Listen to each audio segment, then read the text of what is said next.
बचन हमारी माना, हरे बचन हमारी माना, हरे बचन हमारी माना, हरे बचन हमारी माना, कह भूलता बहे बचन हमारी माना, कह भूलता बहे बचन हमारी, कह भूलता बहे बचन हमारी माना, कह भूलता बहे बचन हमारी माना, हे बचन हमारी माना, हे बचन हमारी माना,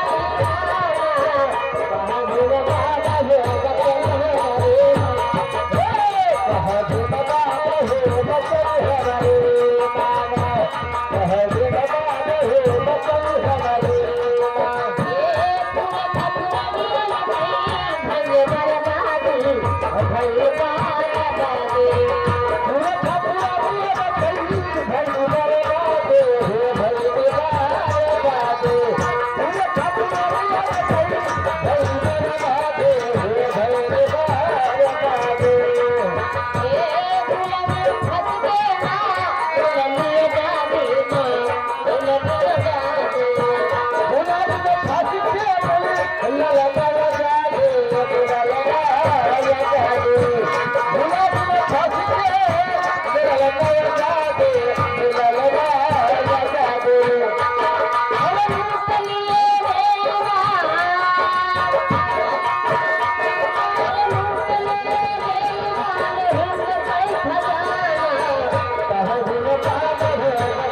भूलता बहे बचन हमारी माना, कह भूलता बहे बचन हमारी माना।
हाँ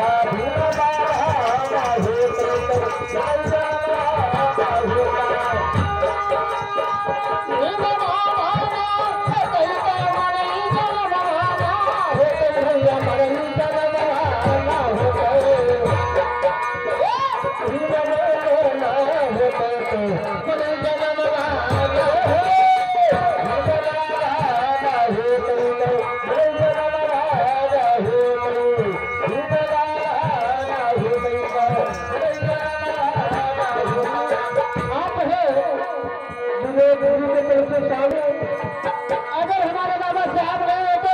तो आज हम इंसान बने हुए शायद इंसानों हमारी गिनती नहीं होती, हमें जानवर ही समझा जाता है। बाबा ना होते तो बाबा ना होते तो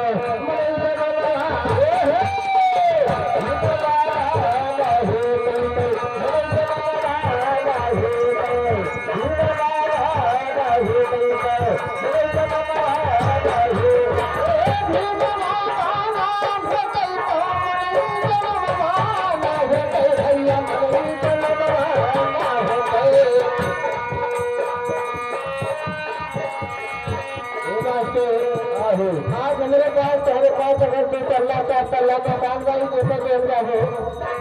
बाबा साहब से महला के बात छोड़ा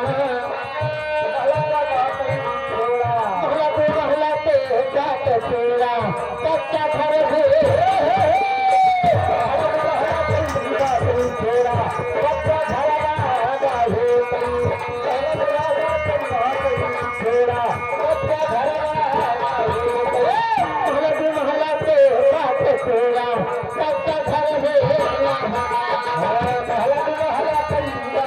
छोड़ा कच्चा घर